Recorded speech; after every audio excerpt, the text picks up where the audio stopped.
Então, bom dia oficialmente, né, a todos que estão aqui na sala. Sejam todos muito bem-vindos. Hoje nós temos alguns participantes, né, pela primeira vez, então sejam todos bem-vindos às nossas discussões online. Então, me permitam, em respeito a essas pessoas, fazer brevemente uma apresentação.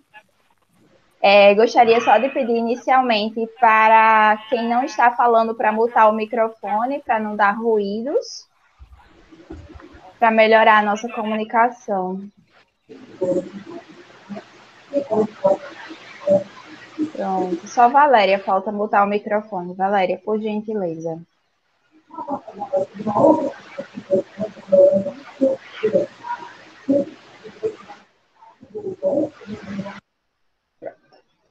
Bem, então, o nosso grupo de pesquisa ele é intitulado Grupo de Pesquisa em Qualidade do Cuidado e do Ensino de Saúde.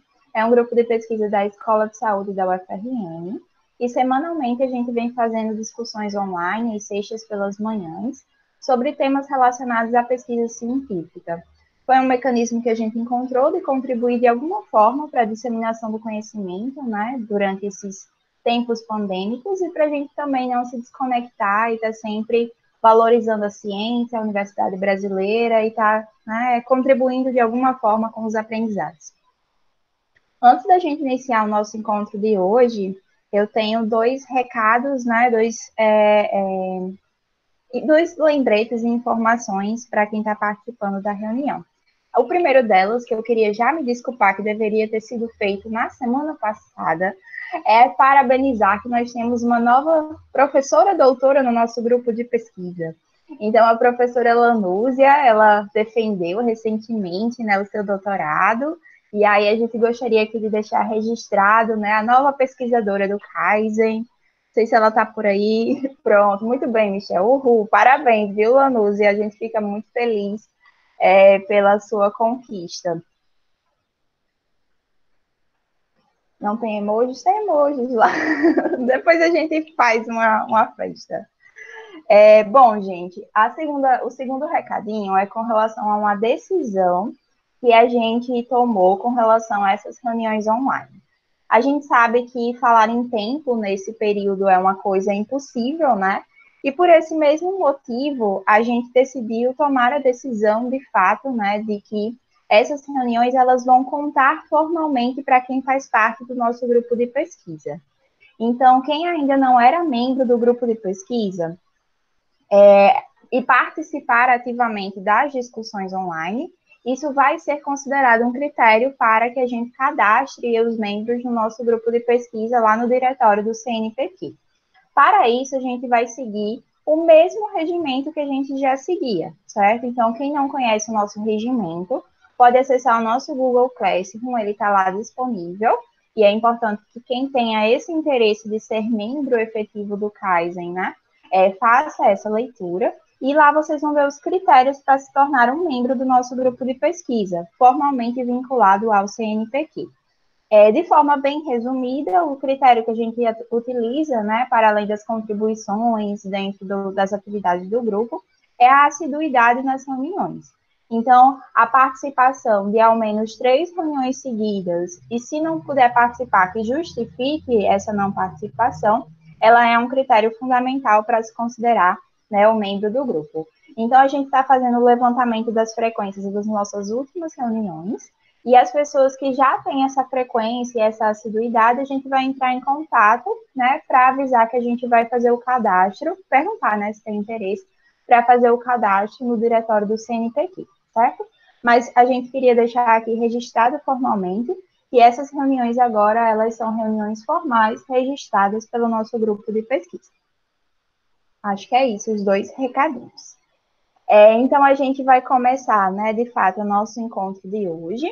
A gente fez uma enquete, eu até gostaria de agradecer, né, tivemos uma boa participação lá no nosso Instagram, e aí o tema que foi escolhido para a gente, né, fazer essa reunião dessa semana foi a questão da escrita dos artigos científicos, né, a escrita das seções de um artigo científico.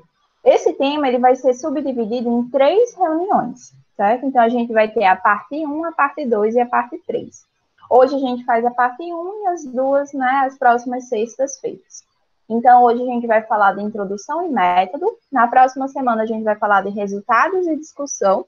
E na outra semana, de conclusão e resumo. E assim a gente, né, segue toda a sequência da construção de um artigo científico. Como funciona a dinâmica das nossas reuniões? Então, inicialmente, a gente vai fazer uma breve apresentação dos slides, né? Nós, docentes do Kaizen. Nesse momento da apresentação dos slides, eu peço para vocês deixarem os microfones mutados, só para a gente não ter problemas de ruídos. Mas vocês podem utilizar o chat para já ir registrando alguma pergunta, alguma dúvida, alguma curiosidade, ou vocês anotam e no final a gente fala, certo? Então, após esse momento breve dos slides, né, dessa síntese teórica, a gente volta para a sala onde está todo mundo, e aí a gente está vai estar na parte mais importante da reunião, que é a parte do diálogo, certo? Então, anotem dúvidas, não fiquem com vergonha, podem perguntar, né? A gente está num espaço aqui de aprendizado, ok? Então, deixa eu compartilhar minha tela com vocês.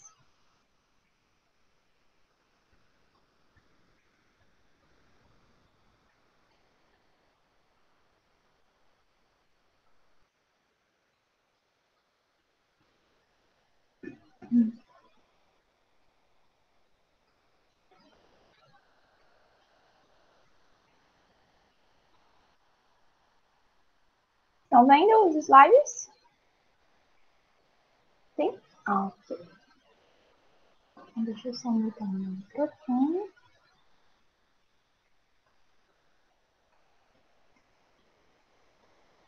E aí, Kijana, você pode iniciar.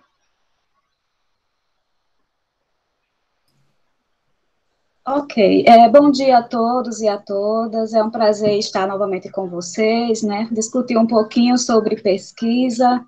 Hoje a gente está no 8º dia de reunião virtual, né, então olha quantas coisas já discutimos, quantas coisas já aprendemos.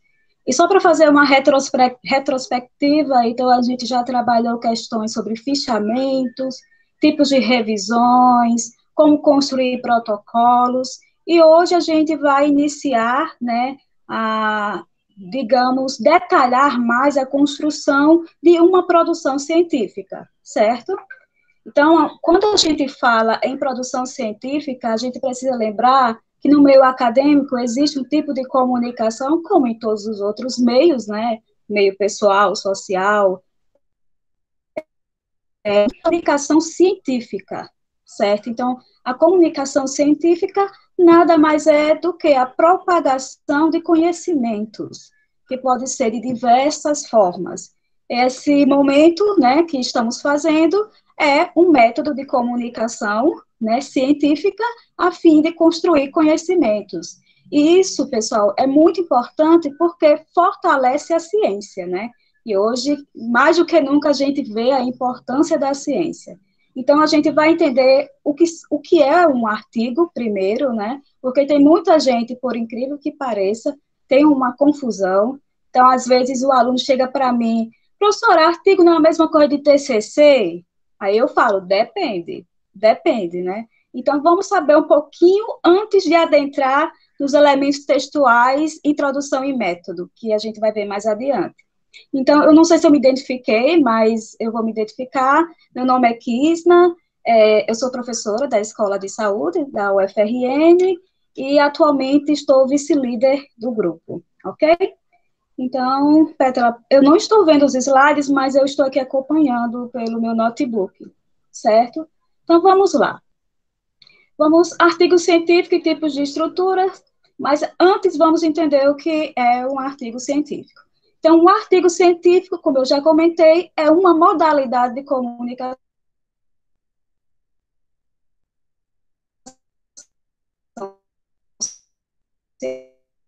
apresentar ideias, discutir resultados, né? E ele deve ser escrito de um modo específico, em uma linguagem específica.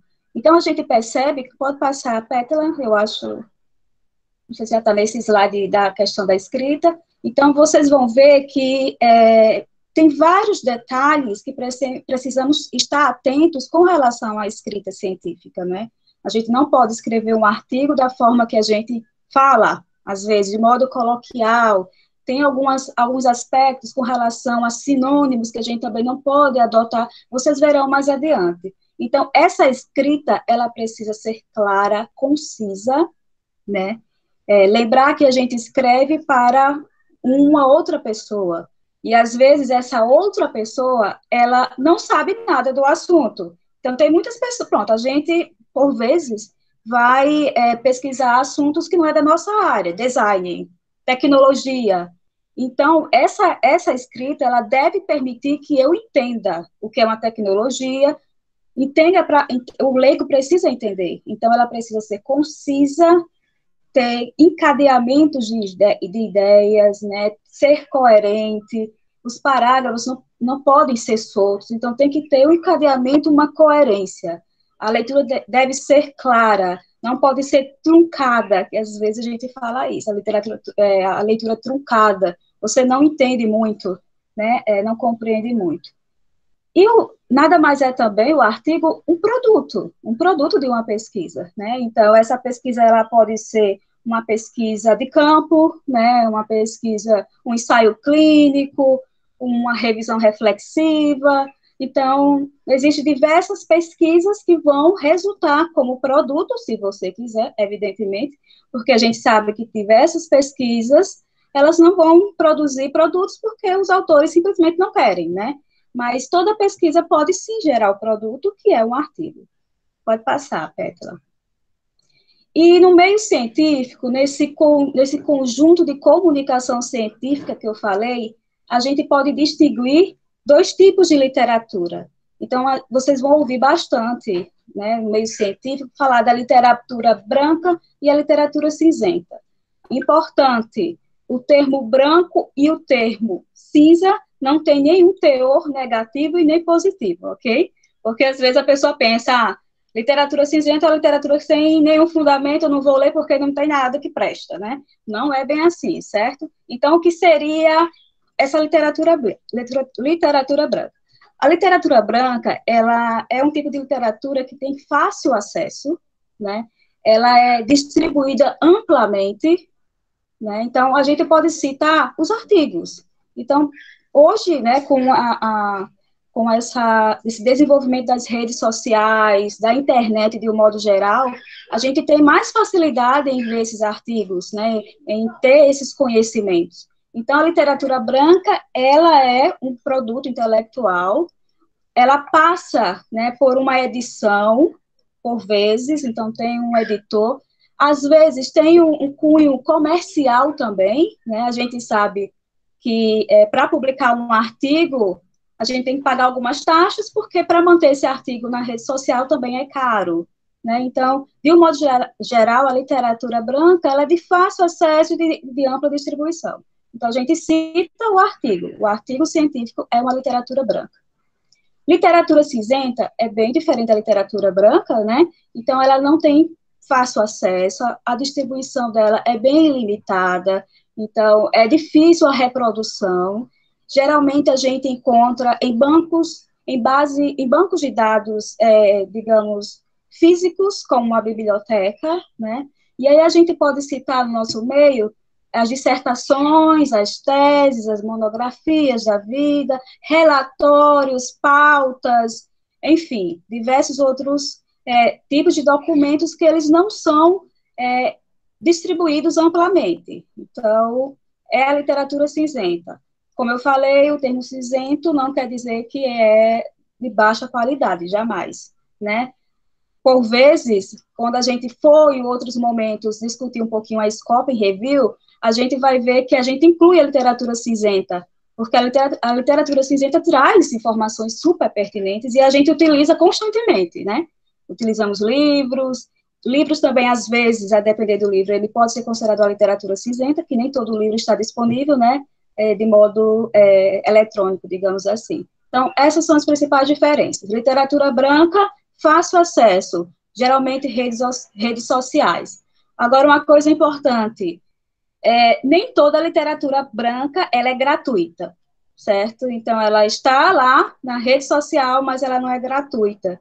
E atualmente existe alguns debates, né, da importância desses materiais terem acesso livre, né, para socializar mais os conhecimentos. Mas, infelizmente, atualmente, alguns tipos de artigos, alguns periódicos, eles exigem o pagamento de uma taxa para a gente ter acesso aos artigos, mesmo a gente utilizando aquela estratégia de entrar pelo CAF, da universidade, às vezes, alguns não são gratuitos. Ok? Pode passar, Petra.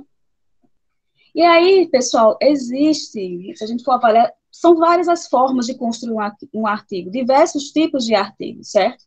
Tem um artigo original, esses artigos originais, ele decorre de uma pesquisa, então, por exemplo, a tese de Lanúzia, né, a recém-doutora, quando ela for fazer o artigo dela, vai se enquadrar no artigo original, que foi decorrente de uma pesquisa, né, realizada, uma pesquisa descritiva, uma pesquisa qualitativa, quantitativa, enfim, e ela geralmente pode ser uma pesquisa de campo, com seres humanos, ou dados secundários, né, dados também relacionados com seres humanos, a depender, como, por exemplo, o prontuário. Quando eu faço uma pesquisa retrospectiva em prontuários, também eu posso produzir um artigo original, certo?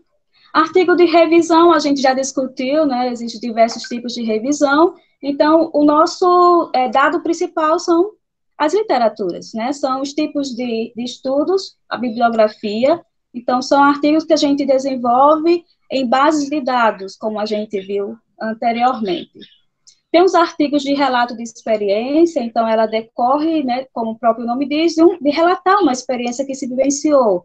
Então, uma implantação de um protocolo no serviço de saúde, eu vou relatar esse processo de implantação. Então, é um tipo de artigo, né, de relato de experiência.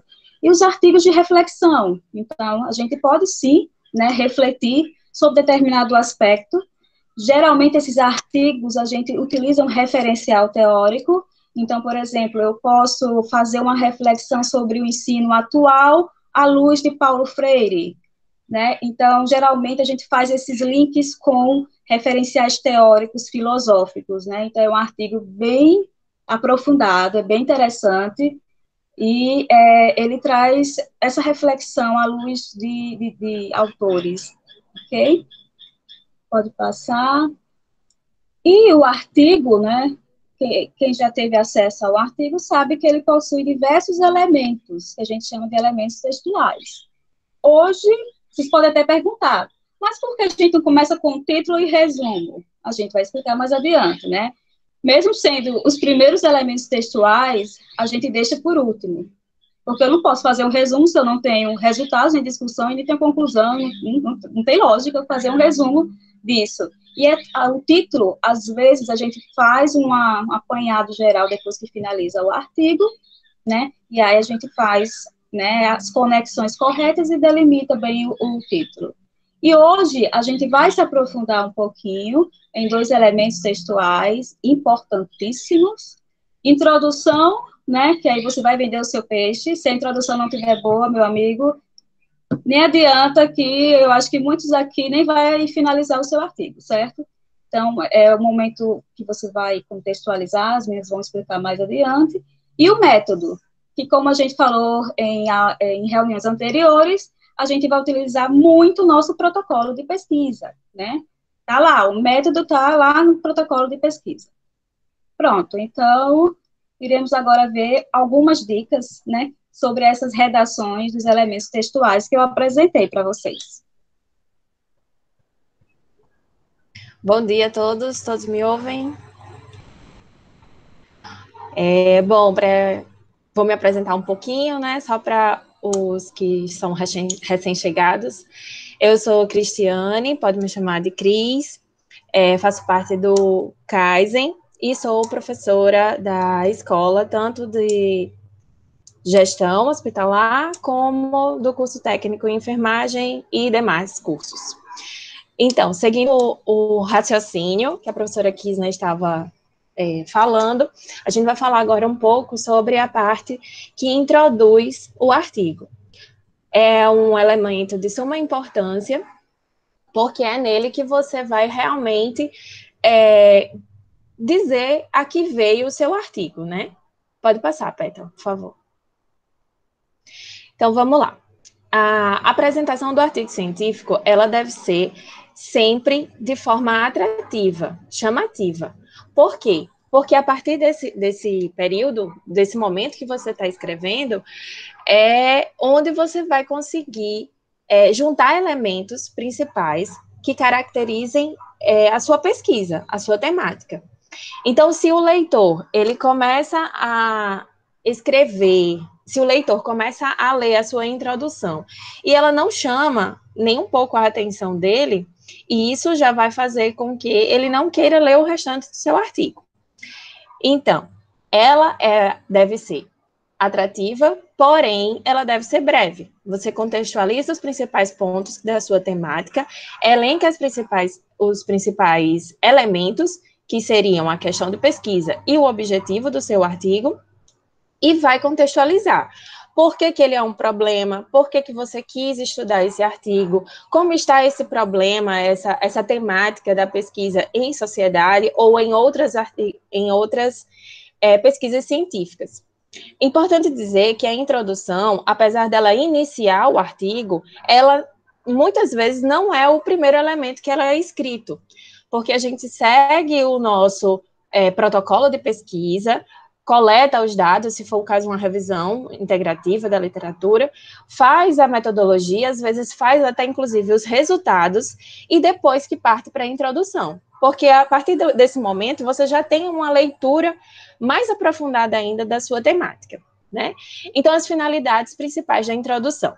Apresentar o tema de forma atrativa, né? Você tem que chamar a atenção daquele problema de pesquisa, problematizar o seu objeto de estudo, porque não adianta de nada eu apresentar a temática e não dizer qual é o problema que eu quero solucionar, que eu quero investigar.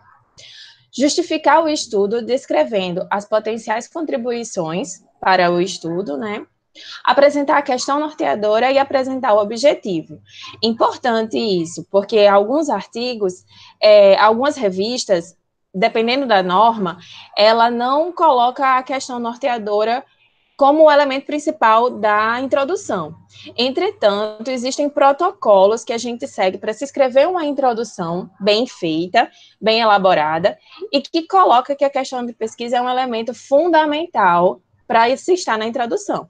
Afinal de contas, o objetivo é sempre a resposta da sua questão norteadora. Então, eu pergunto e logo em seguida trago o objetivo para respondê-lo. É só também interessante falar que a introdução, né, nos artigos que estão em inglês, ela se chama background.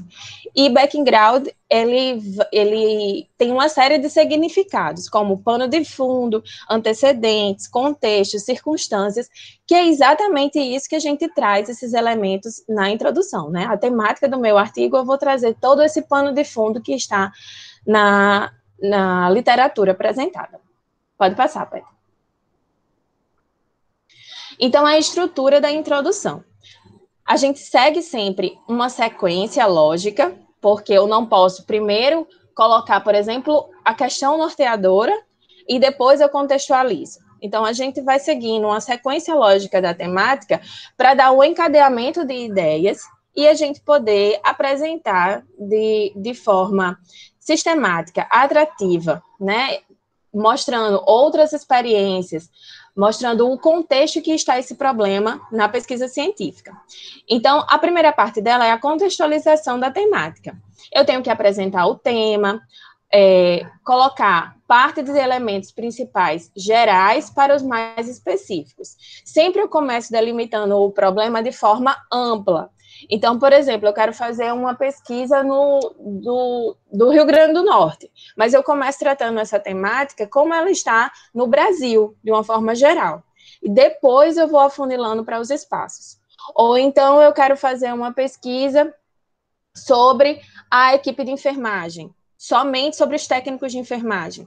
Mas eu contextualizo primeiramente o que é a enfermagem, que faz parte de uma equipe de saúde, que está dentro de um contexto de ambiente de trabalho, e assim sucessivamente. Então, eu tenho sempre que partir do macro para o micro.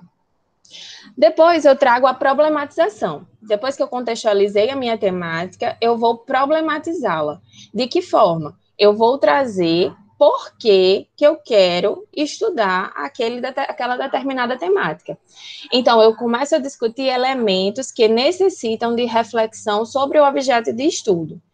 Então, por exemplo, como a gente já falou em outras reuniões, eu trabalho com a temática do estresse, né, da saúde ocupacional, o estresse ocupacional.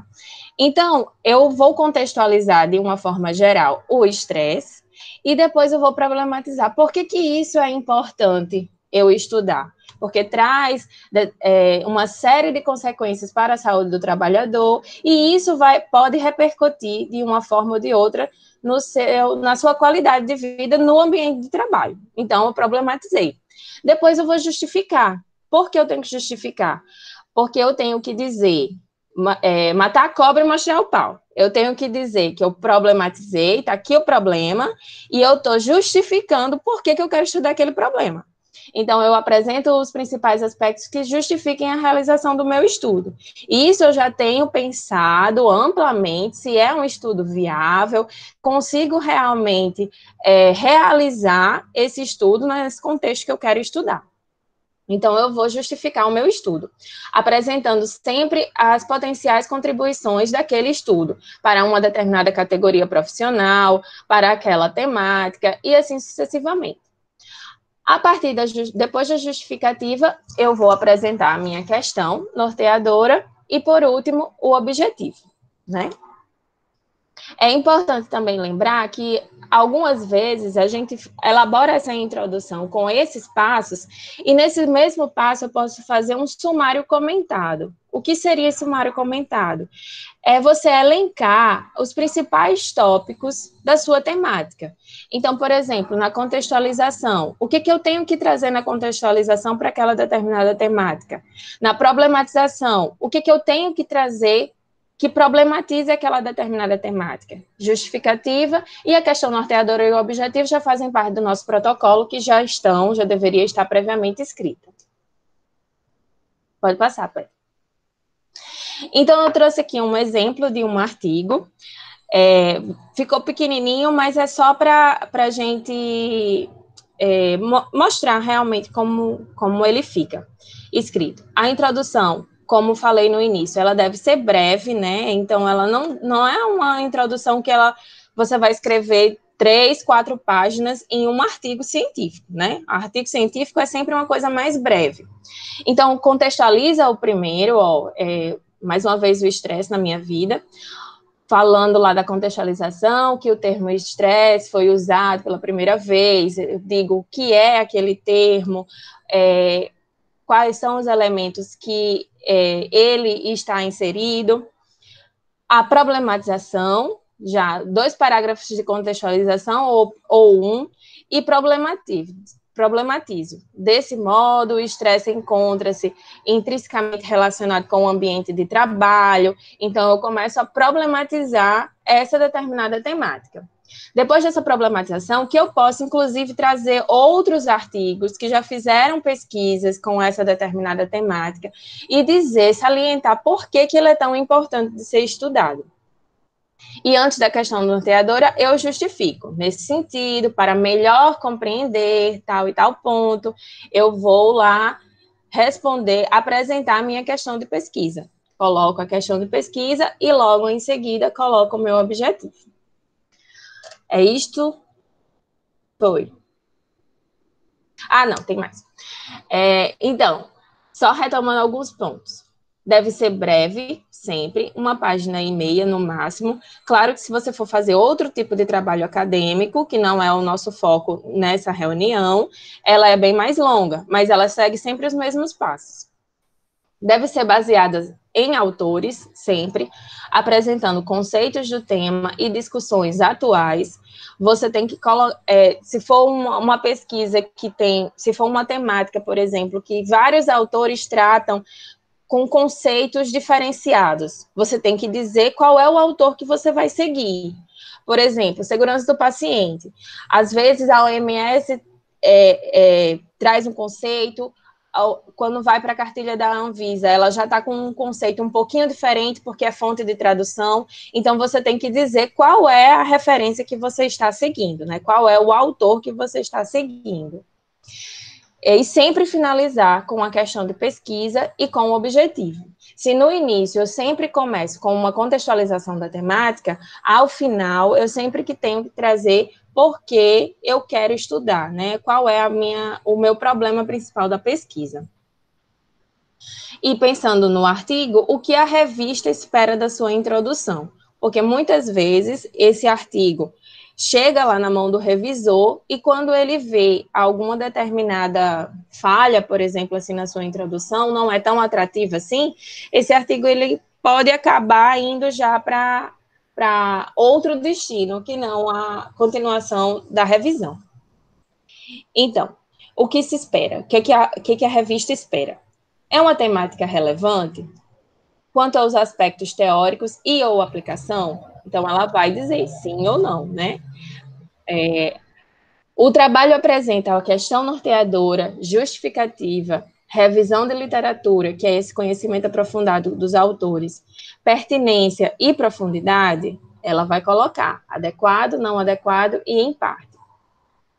Os objetivos estão claros e congruentes com o problema justificativo exposto, porque eu tenho que, seguindo aquela linha de raciocínio que tivemos em outra reunião, a minha questão de pesquisa deve estar cadenciada, encaixada com o meu objetivo de estudo. Não adianta eu querer perguntar uma coisa e responder uma coisa completamente diferente. Apresenta uma sequência lógica aqueles passos: contextualização, problematização, justificativa, questão de pesquisa e objetivo. O conteúdo explicita a utilização de algum referencial teórico-metodológico, que é justamente aquilo que vai dar base ao seu estudo, né? Isso daqui, acredito que foi retirado de algum formulário de revisão de revista, não é, Pétala? Isso, a gente pegou um Aí exemplo. eles vão, a partir do momento que eles recebem o artigo, eles já olham esses pontos principais para saber se o artigo vai seguir a correção ou não.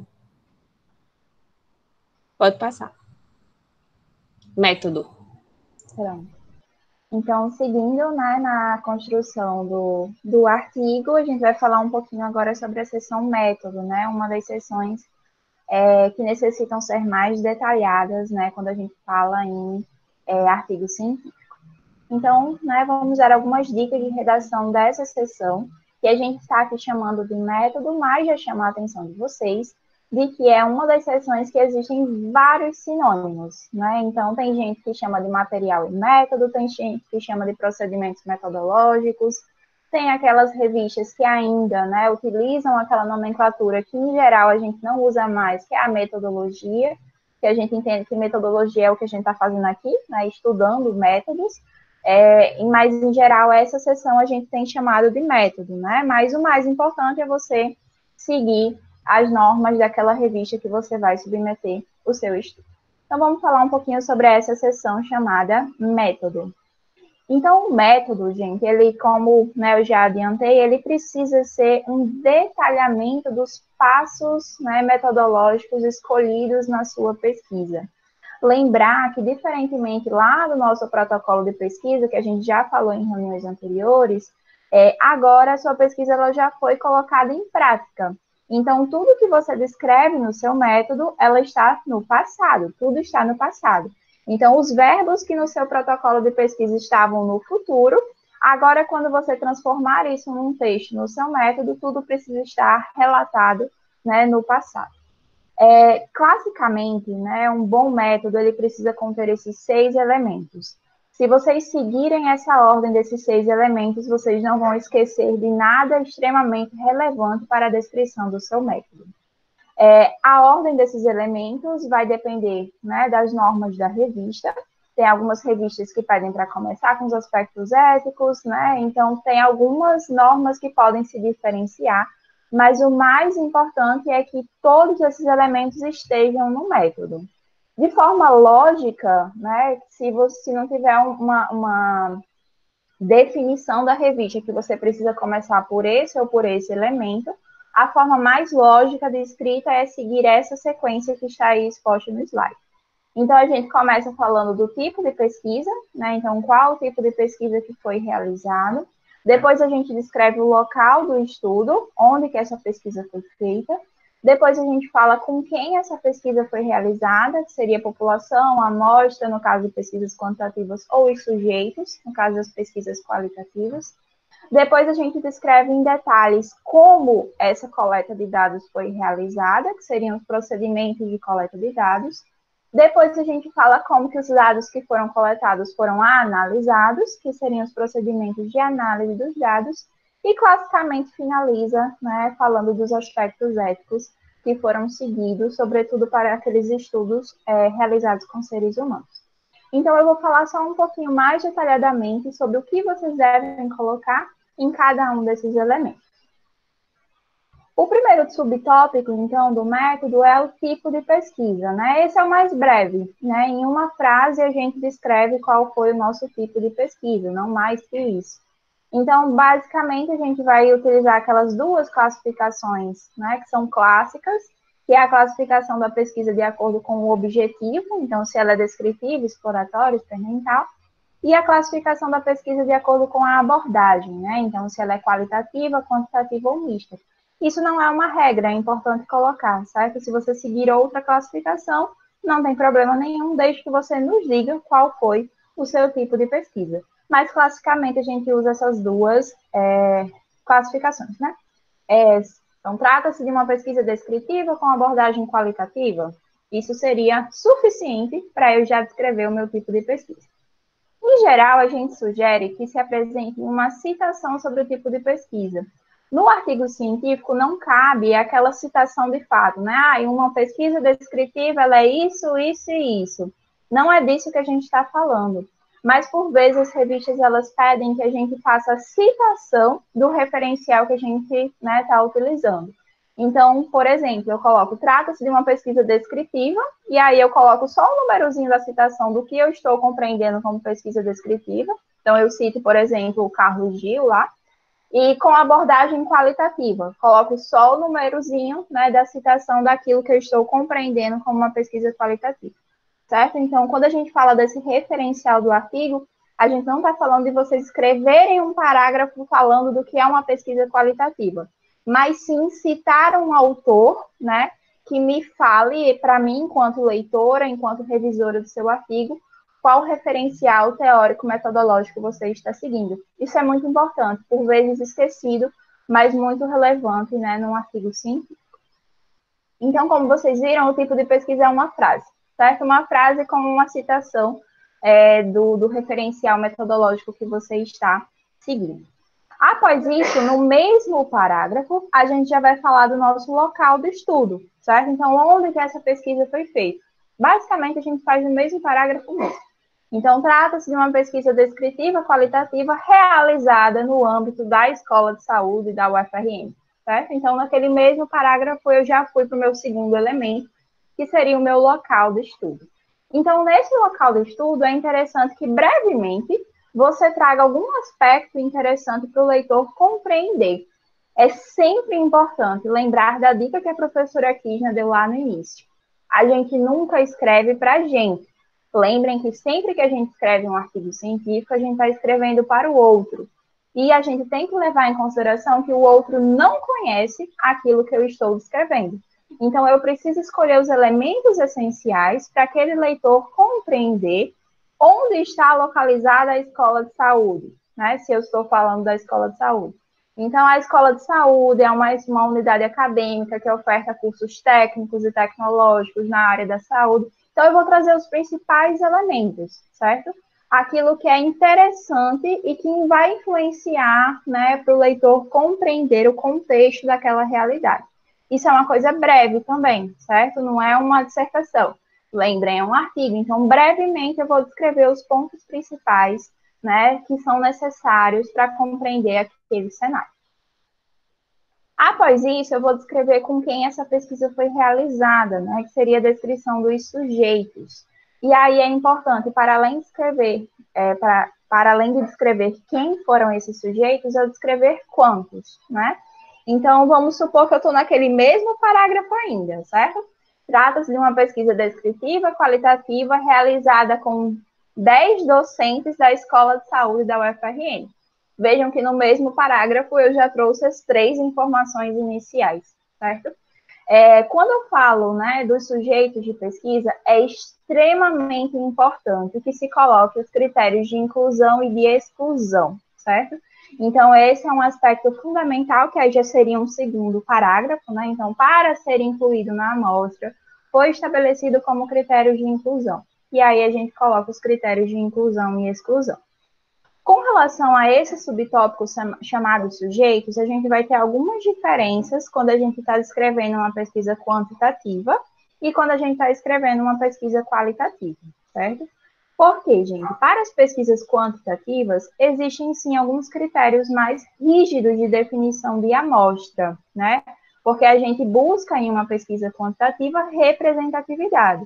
E para a gente buscar representatividade, a gente tem que seguir critérios metodológicos muito específicos. Então, se a gente está escrevendo um artigo decorrente de uma pesquisa quantitativa, lembrem, né, não esqueçam, que não basta só dizer quem e quantos. Eu preciso dizer quantos eram no início, então qual era a minha população. Então, você entrevistou 10 professores, mas quantos eram? Eram 40. 40 para 10, isso é representativo, né? Então, eu já começo a analisar criticamente. Então, eu preciso descrever a população, né? Quantos eram no início, descrever qual foi o meu cálculo amostral, então, eu preciso trazer esse referencial, qual foi o cálculo que você seguiu para definir a sua amostra, descrever o seu processo de amostragem, então, depois que você calculou quantos sujeitos iam fazer parte da sua amostra, como que você definiu esses sujeitos? Foi sorteio, não foi sorteio? E aí sim você chega na sua amostra, certo?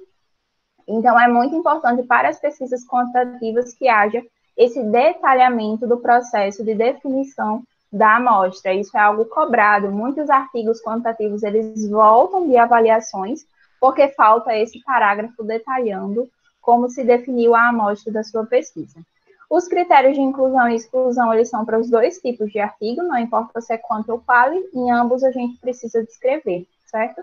E aí é muito importante, quando você descreve esses sujeitos, que eu compreenda como foi esse processo de convite dos sujeitos, né? Como é que você chegou, se teve perdas, se teve recusas, é muito importante que isso seja detalhado, certo? Então, depois que eu entendo com quem foi a sua pesquisa, é a hora da gente passar para o nosso 4º subtópico, né, do nosso método, que seriam os procedimentos de coleta de dados. Aqui, gente, é detalhamento, certo? Pense em uma sequência temporal, em uma linha do tempo que você foi fazendo em cada etapa e descreva isso de forma, né, coesa, sintética, mas que as pessoas compreendam como que você fez a sua pesquisa. O grande segredo de um bom método, né, é você dar esse método para alguém que não conhece a sua pesquisa e pergunte para ela: você conseguiria replicar só lendo, né? Você conseguiria fazer esse estudo só lendo o meu método? Se ela disser sim, é porque você escreveu direitinho, certo?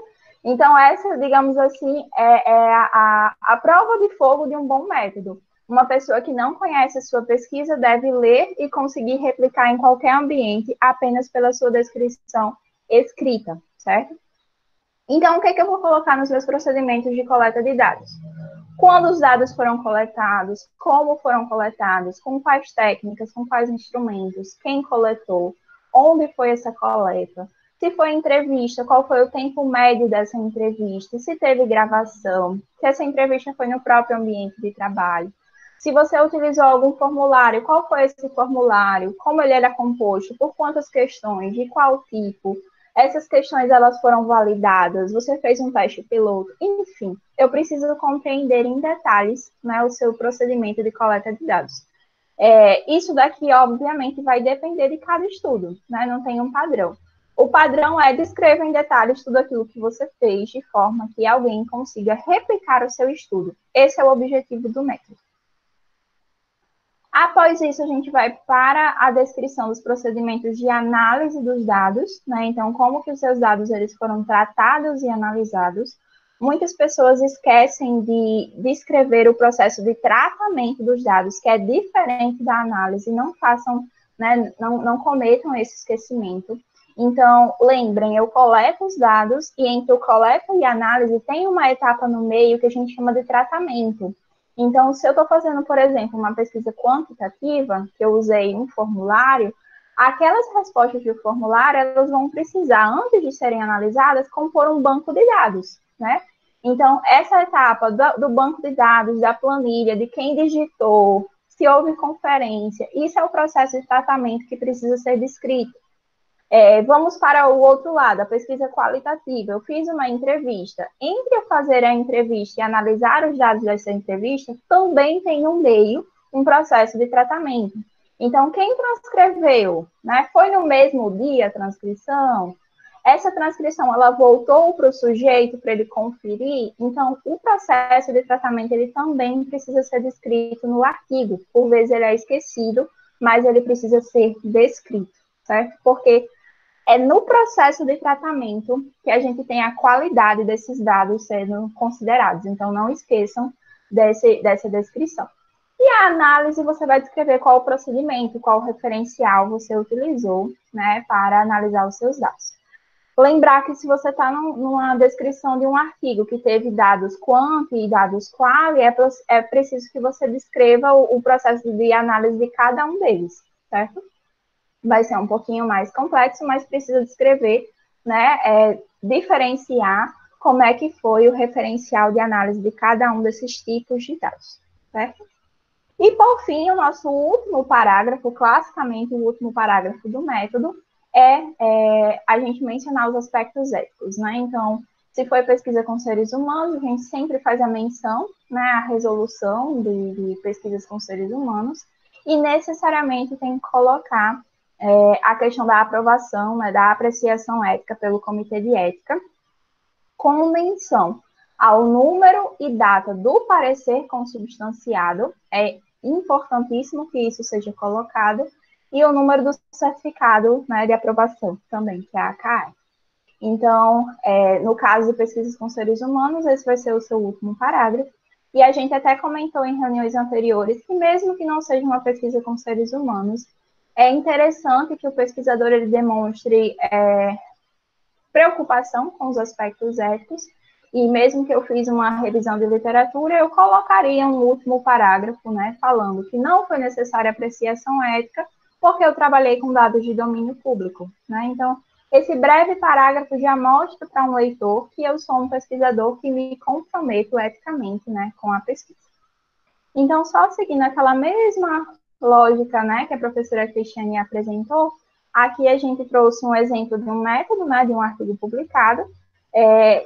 Já chamou a atenção para vocês, e que se vocês notarem, o método ele está bem maior que a introdução, né, que a professora Cristiane mostrou, e isso é super comum, né, porque de fato a introdução ela tem que ser breve, mas o método ele precisa ser detalhado.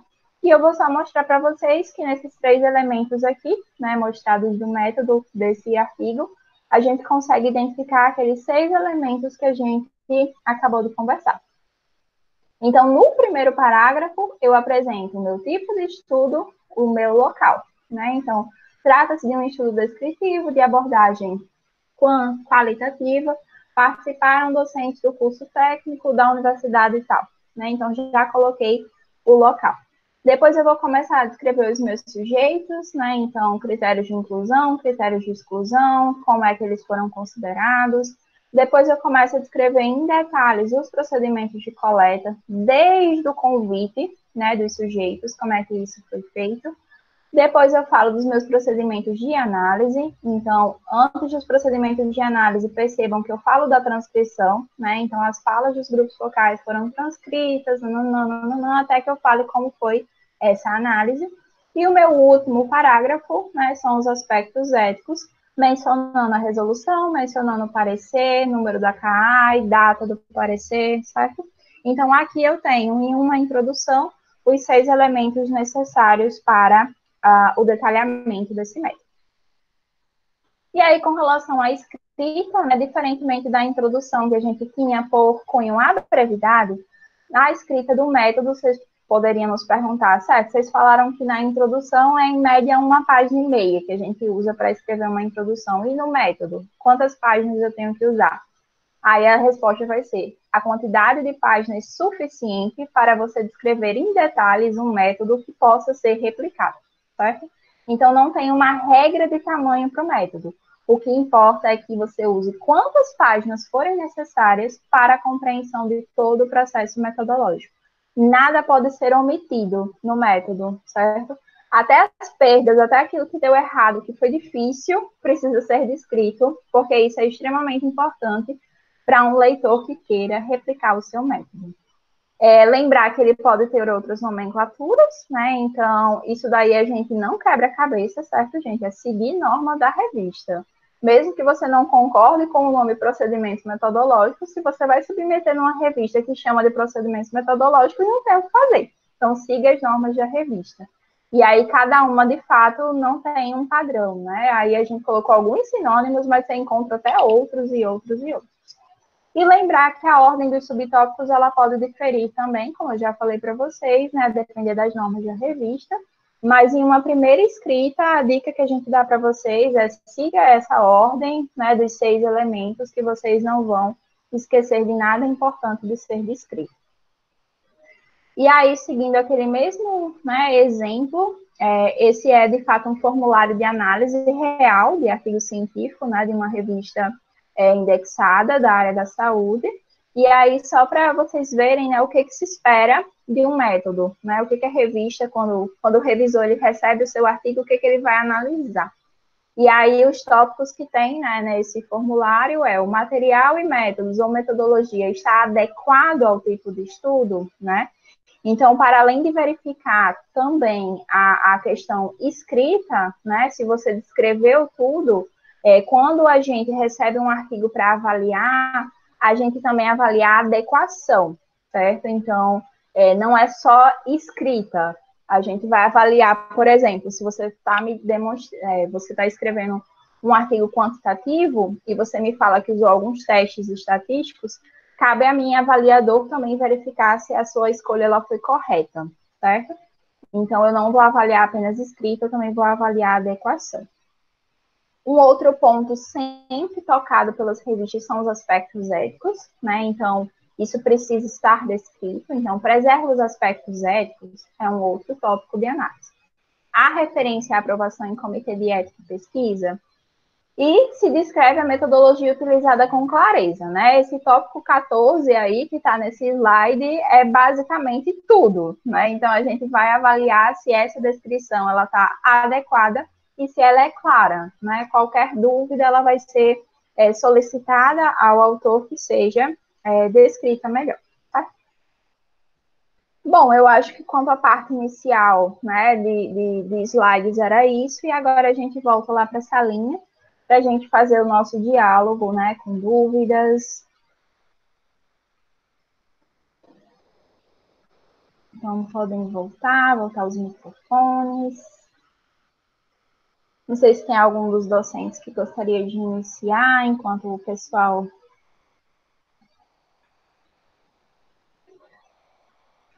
Enfim, não tem nenhuma pergunta aqui no chat. Eu vou Pode ir, eu vou falar, tá, vai eu.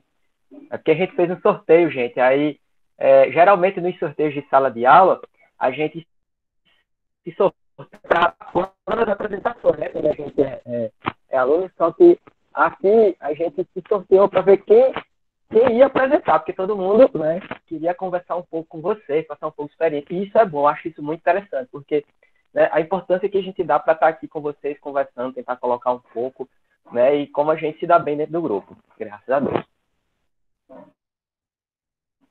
Eu comecei a notar aqui, eu sempre gosto de escrever algumas coisas, porque eu sempre gosto de revisar.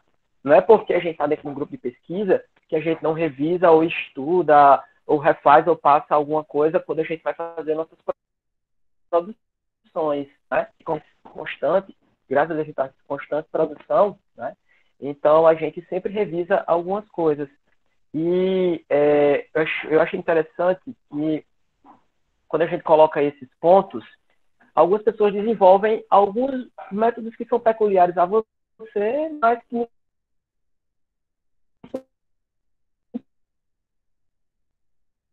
pode ser pronto. Né? A gente passa a produção do artigo científico, a gente parte da pesquisa que a gente fez para o artigo científico, para a revista específica. Né? Então, sempre que a gente, né, vai produzir um material referente àquela nossa pesquisa, aí a gente tem que pensar em qual o periódico, para onde que a gente vai, né, para a gente já poder pegar todo o detalhamento daquele periódico e adequar aos resultados que a gente tem. Até porque muitas vezes a nossa pesquisa ela não gera um artigo científico, ela não gera só um material, ela vai gerar ela vai gerar dois, né? E às vezes a gente escolhe mais de um manuscrito para que a gente possa fazer a publicação das nossas pesquisas. Né? E aí, por isso, a importância de a gente fazer a decisão de qual manuscrito seria, né, mais adequado para o que a gente quer, né, para o que a gente quer mostrar naquele, né, então, em cima disso, por exemplo, às vezes a gente tem uma dúvida de como escrever o periódico, por mais que a gente tenha. Então, eu particularmente peço aos alunos que existem coisas que é o que a gente está colocando, existem coisas que são comuns, e aí alguns alunos colocam, mas é muita coisa para a gente lembrar, para a gente escrever. Então, faz o seguinte, pontinho a pontinho do que eu vou falar, tu escreve aí, e depois tu vai checando na sua escrita, né? Porque são vários pontos importantes para a gente colocar dentro de um periódico, e quando a gente transforma tudo isso que a gente está conversando em forma de checklist, de checagem, isso já ajuda bastante. Claro que dentro das revistas a gente vai ter essas coisas, né, pessoal, um pouquinho mais lá para frente, dos instrumentos, né, de avaliação dos artigos, né, que auxiliam a gente a adequar o nosso artigo científico colocado naquela revista para a publicação, né?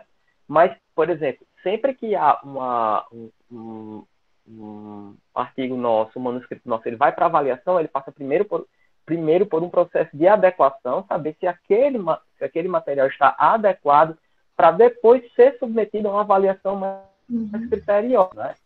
Então, sempre aquele primeiro processo de avaliação, saber se ele está adequado à revista, cabe nisso que a gente vem conversando hoje, né?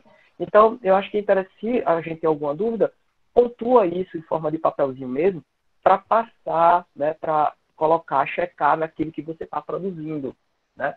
Vez por outra, alguns... agora eu voltei a um momento mais de produção, e vez por outra os alunos, eles... Theo, já tá bom pra gente... Eu disse, não, calma, peraí, vamos ver isso aqui, tá depois da revista, e vamos ver se isso aqui tá adequado. Até para introduzir o aluno que está produzindo, né, há uma forma de checar esse artigo científico, né, de forma mais adequada. Isso é uma coisa que eu particularmente uso para, por exemplo, principalmente para alguns alunos que são cientistas que conhecem ou não. Né? Porque às vezes a gente vai mostrar um instrumento, a gente vai falar instrumento, por exemplo, um squad, instrumento desse, e o aluno às vezes se espanta com aquele instrumento. Então, quando ele vai entrando aos poucos nesse processo de checagem, em forma de protocolo, pontos próprios de checagem que a gente cria, isso já ajuda. Então, se alguém, né, quiser fazer dessa forma, já ajuda um pouco. Não é retrabalho, certo, gente? Isso não é retrabalho, por ser uma forma de checagem que a gente faz, e já ajuda um bocado, né? E, às vezes colocaram sobre saber se alguém consegue reproduzir e entender o seu método. E aí, o que eu, pelo menos o que eu gosto de fazer, se alguém, né, também quiser fazer isso, outra pessoa, ou que não esteja na produção diretamente constante, ou que ainda vai entrar a posteriori, né, dentro da produção, porque aí você pega uma pessoa que não está tão... A gente fica tão envolvido com o nosso projeto, né, eu gosto de colocar isso como um filho, né, que às vezes a gente não consegue ver tanto defeito do nosso filho, de tantas vezes que a gente foi, veio, que tem coisas que a gente não consegue consegue enxergar. Por mais que a gente olhe, não, tem isso, tem isso, tem isso. Antes de passar a definição disso, eu gosto de pedir para que quem está de fora possa dar uma olhada e ver se é replicável, se está adequado ou não. Eu uso muito Raíssa e uso muito a hernia do Kaiser, né? Também para, de vez em quando, dar uma olhada, validar, para saber se eu estou esquecendo, fazendo alguma besteira ou não. E isso é interessante, né? Porque quando alguém que não está totalmente envolvido olha para o seu trabalho e diz, não, eu entendi, eu consigo fazer, né? Então, é a parte legal. Então, acho que isso eu gosto de fazer isso para fazer jus a essa questão de entendimento da metodologia e ser replicado por outra pessoa, né? Então, é isso aí. A Rayane lá no chat, Theo, pediu para você falar um pouquinho da questão da plataforma Sucupira e a questão das revistas.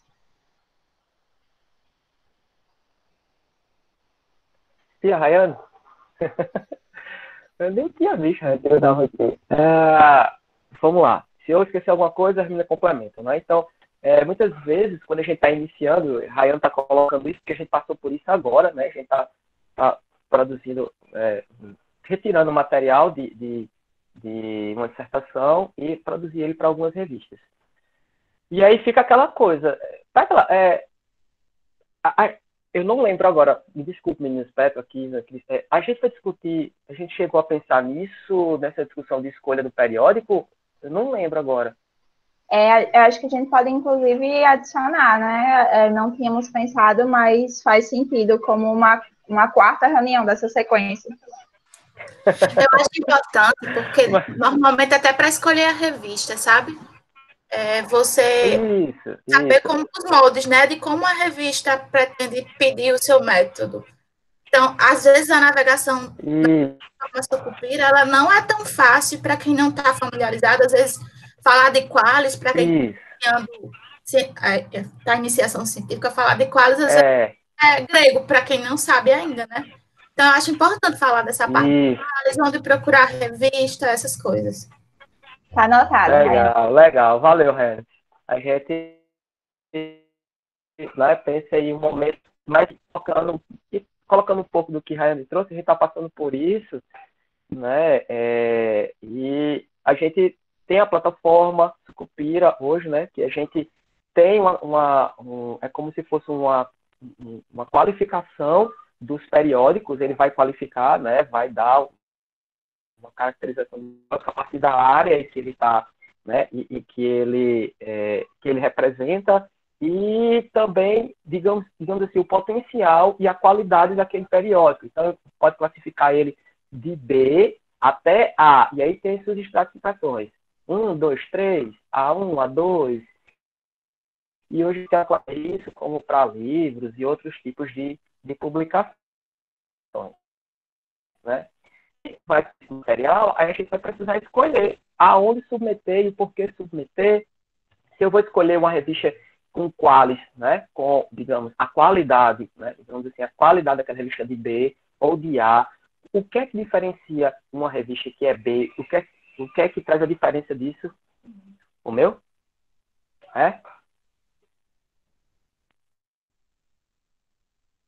Você falou que meu microfone está cortando. Está cortando ainda muito?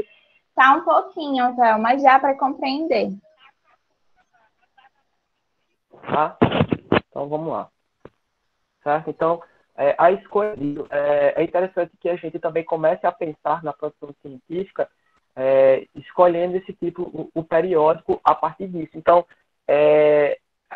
como já teve essa menção de Rayane, talvez a gente traga uma discussão mais aprofundada, acho que se a gente for colocar aqui, dá praticamente um outro momento de discussão, né? Então, qual o periódico que a gente vai escolher, né?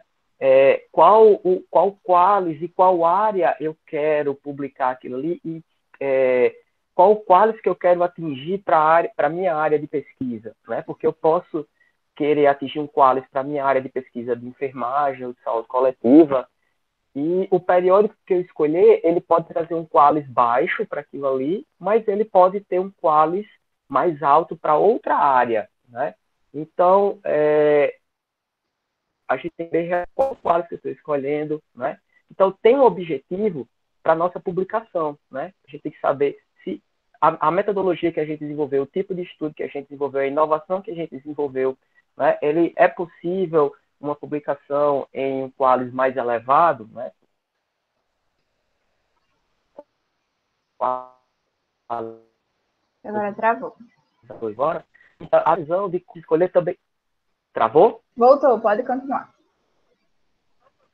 Pronto. A decisão de escolher qual periódico também perpassa por essa questão do qualis da revista, né? A qualidade da revista, para onde o que a gente quer, o objetivo da publicação, o que a gente quer atingir, né? Então, é uma decisão que também coloca isso. Para quem está iniciando, né? É muito difícil, porque às vezes não conhece o periódico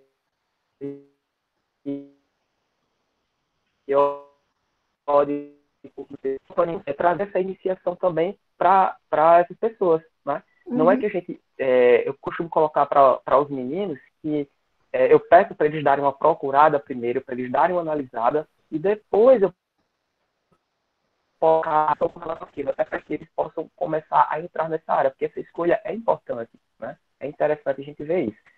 E aí, Rayane, para a gente não estender muito e sistematizar isso de forma mais adequada, eu acredito que isso pode ser uma discussão posterior.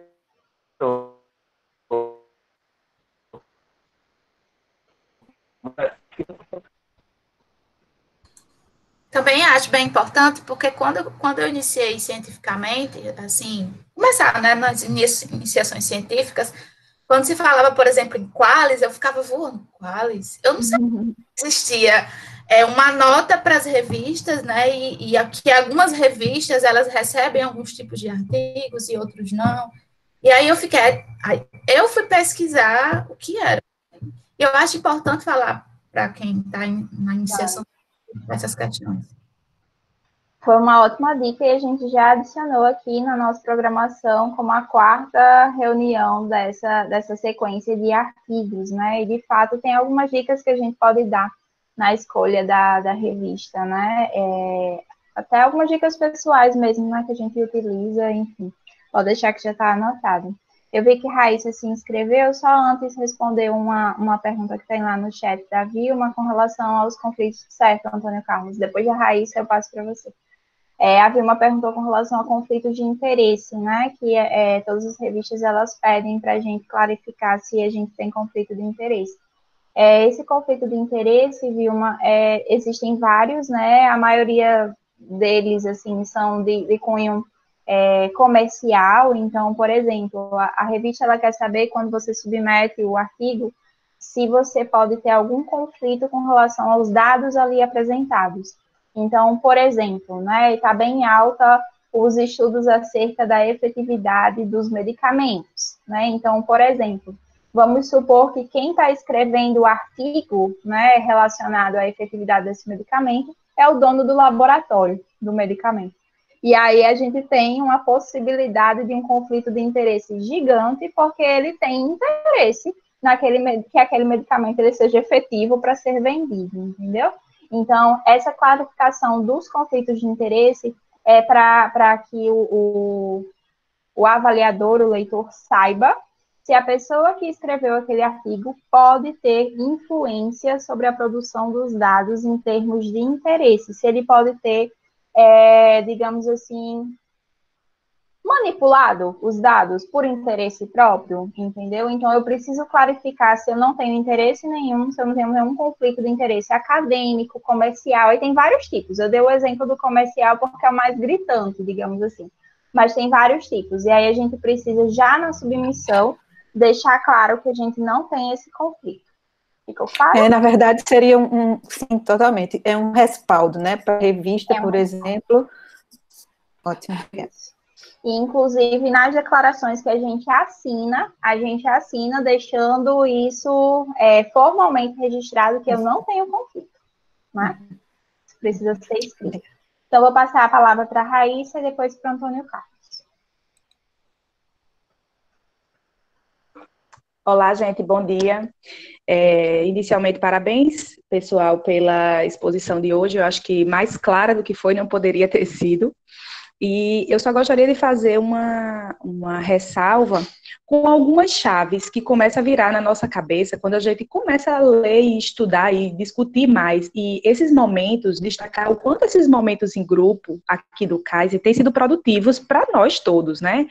Como o Theo falou, não é porque nós já somos professores, alguns já são, muitos são doutores, outros estão em nível de doutoramento, de mestrado, de especialização, tudo, que a gente não vai estudar isso para o resto da vida, porque a gente vai.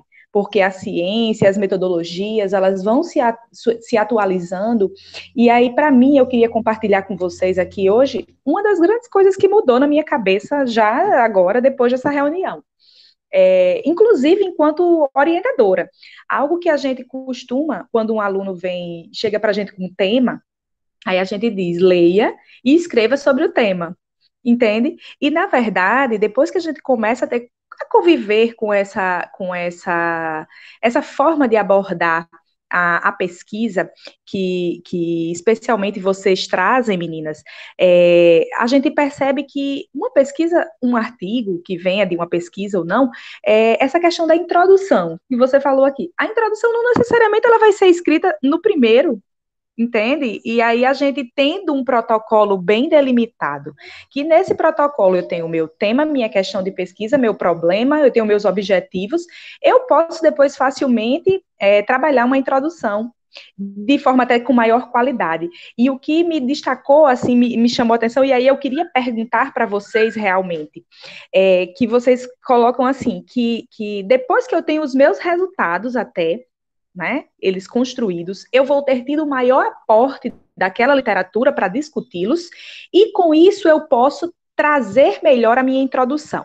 A minha pergunta é no sentido, a gente sabe que algumas revistas, alguns periódicos, eles pedem aquela espécie de revisão da literatura dentro da introdução. E a gente já discutiu aqui em outros momentos que, na verdade, não é na introdução o momento da gente estar trabalhando, assim, propriamente dita, essa revisão de literatura, ela vai vir na minha discussão, né, quando eu for dialogar com esses dados.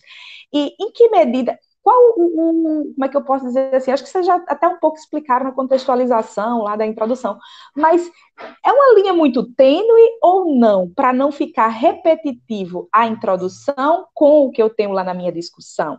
Entende? No sentido de dizer assim, eu já estou tão imersa com aquela teoria quando eu escrevi meus resultados, que quando eu for colocar isso na introdução, há risco, eu tenho que ter muito cuidado para ver se eu não vou colocar repetindo o que eu já falo nos resultados de discussão ou não.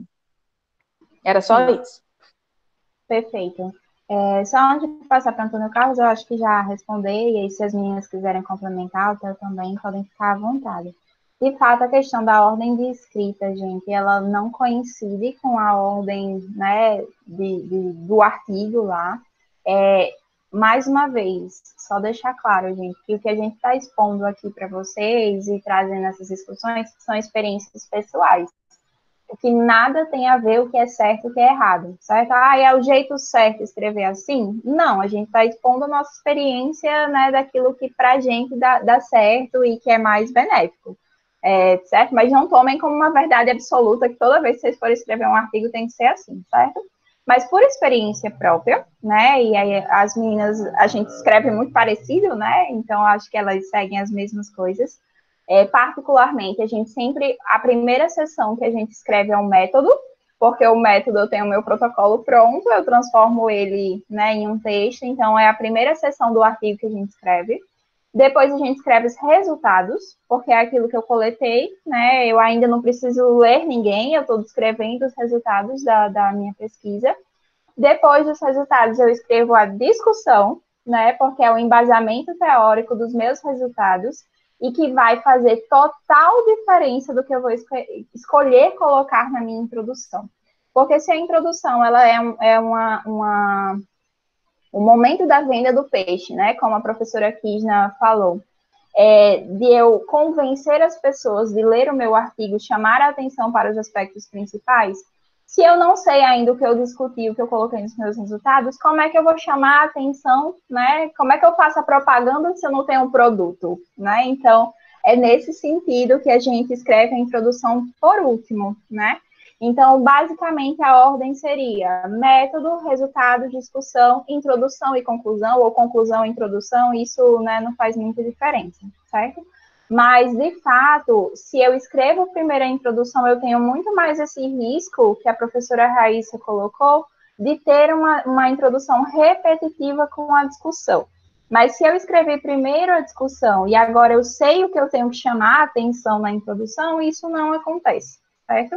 Então, por isso que a gente sempre vai falar que a introdução é a última coisa, né? Ela é a publicidade do seu artigo. Então, eu acho que Antônio Carlos deve estar gostando dessa minha comparação, né? Se eu não tenho o produto, como é que eu faço a publicidade? Eu preciso saber o que eu tenho que vender, né, daquele produto. Então, por isso, né, da questão da introdução ser o último elemento. De fato, algumas revistas ainda pedem que, para além da revisão de literatura na introdução, eles pedem um tópico chamado referencial teórico ou mesmo revisão de literatura.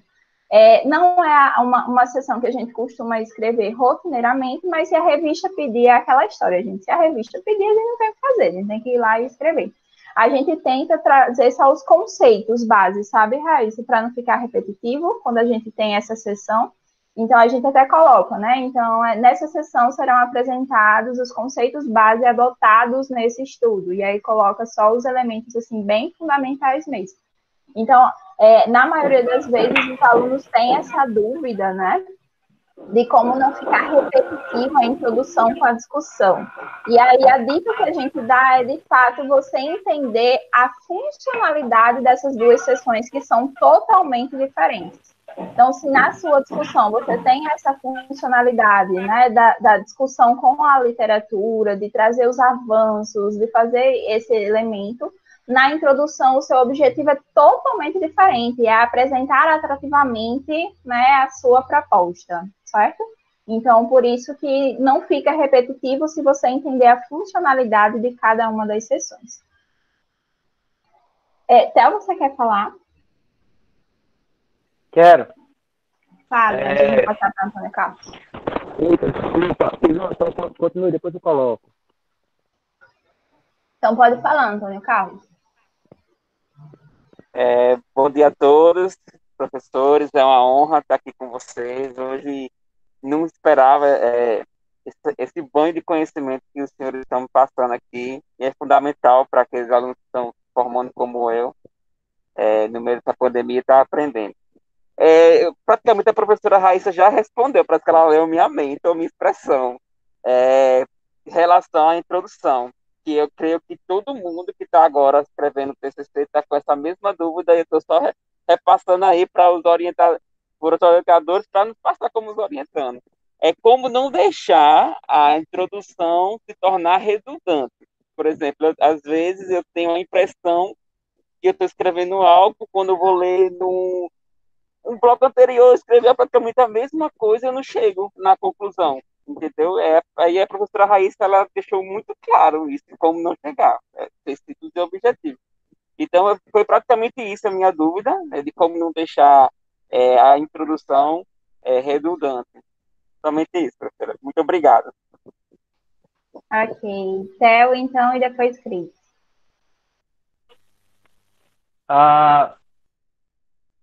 Com relação a isso, a questão da introdução, Carla também colocou aqui, Antônio Carlos, lembrem-se que existe uma diferença de escrita do manuscrito científico e do projeto de pesquisa.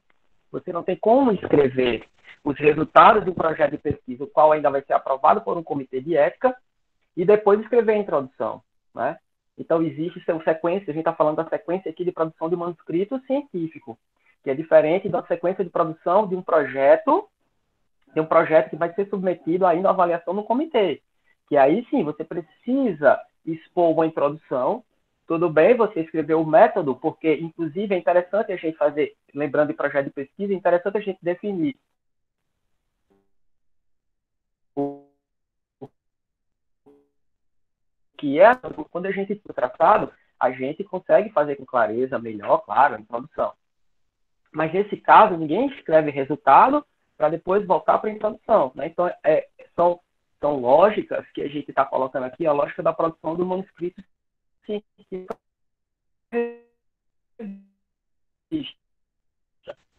Não material que ainda vai ser submetido a uma um projeto científico, né, um processo de qualificação ainda. que necessariamente a sua introdução ela vai ter que ser descrita até porque você ainda não tem resultados, né? E aí a gente tem também a questão da introdução e do referencial teórico, né? Então, assim, lembrando, o referencial teórico é o aprofundamento o referencial teórico, o estado da arte, enfim, aí vai ter várias denominações. É o aprofundamento daquilo que você quer discutir, né? E a introdução, né? É o que você está escrevendo e dizendo o que você vai trazer, né? O que você vai trazer. Então, quando você pega o referencial para escrever, muitas vezes uma parte do referencial que você escreve é praticamente, se a gente for, vamos trazer números, é praticamente o tamanho de uma introdução que você faz. Então, a gente não pode confundir a introdução, onde é aquilo que você, né, tenta mostrar o que você vai... você mostra o que você vai trazer de discussão, e o referencial teórico é você traz o que a parte teórica ou a parte filosófica, metodológica, que está incluído dentro do seu trabalho, né?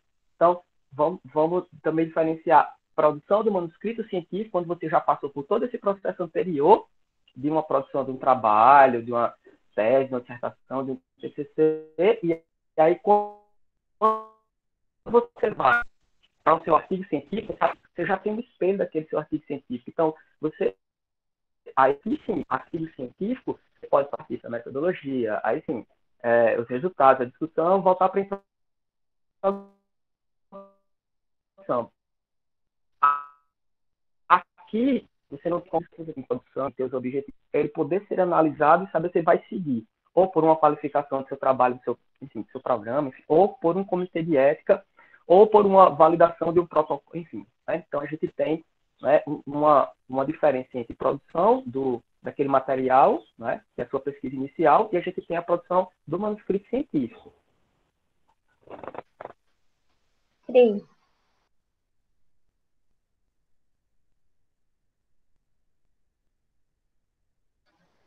Acho que Cris travou.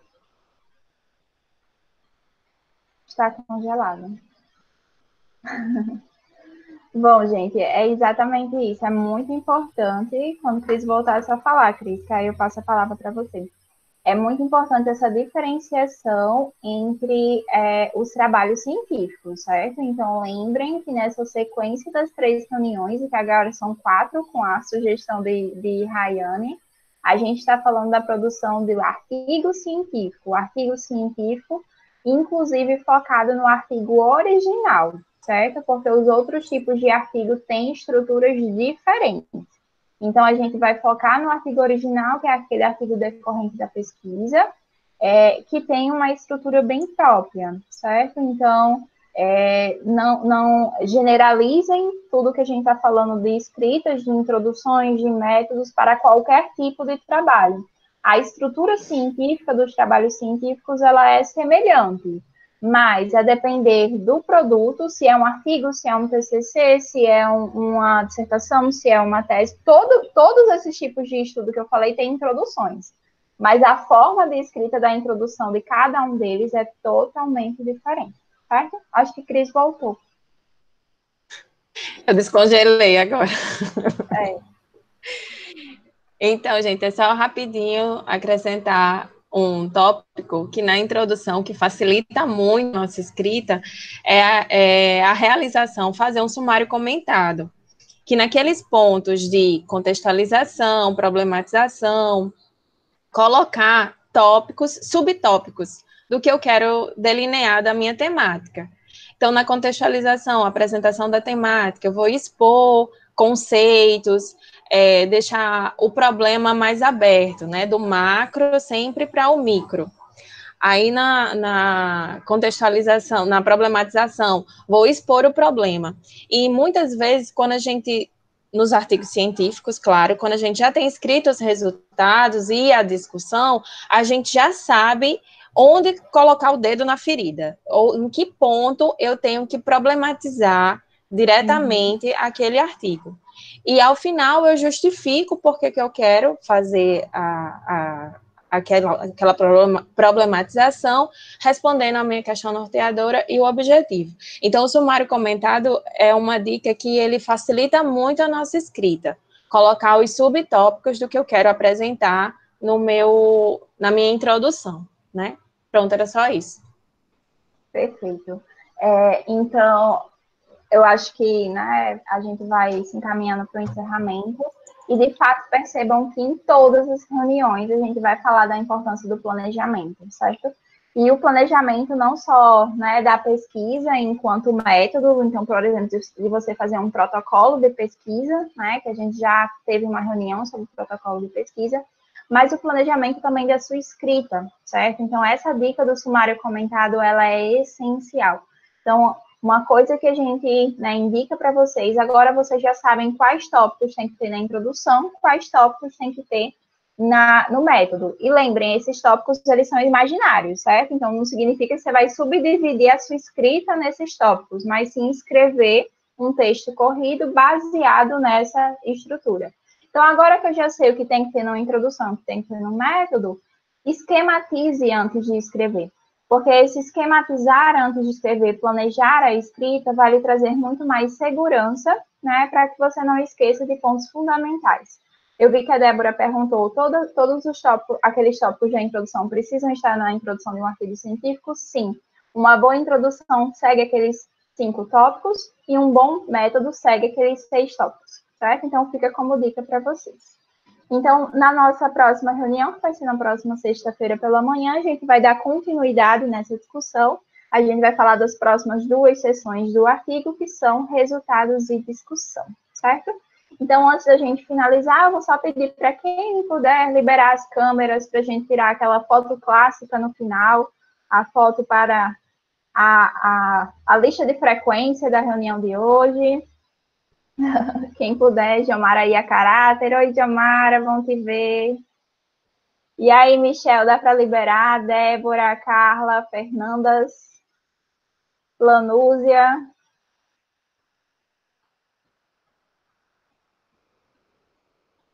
Falta só 2 pessoas. Mas tudo bem, se não puder liberar, não tem problema. O Wilma tá com problema, né, na câmera. 1 segundo, tá bom, Lanúzia. Não precisa trocar de roupa, não. Só liberar a câmera. E aí a gente tira a fotinha ao final. Fiquem de olho lá no nosso Instagram, certo? Em breve a gente vai estar divulgando um curso de extensão que a gente vai fazer também sobre tecnologias educacionais. Pronto, chegou. Vocês façam igual a Raíssa, gente. Raíssa faz a escovinha antes de entrar. Vamos lá, gente. Todo mundo olhando, sorrindo para a foto oficial. 1, 2, 3 e... Prontinho, gente. Muito obrigada pela participação de todos e a gente se vê na próxima semana. Beijo, tchau, tchau. Tchau, tchau, pessoal.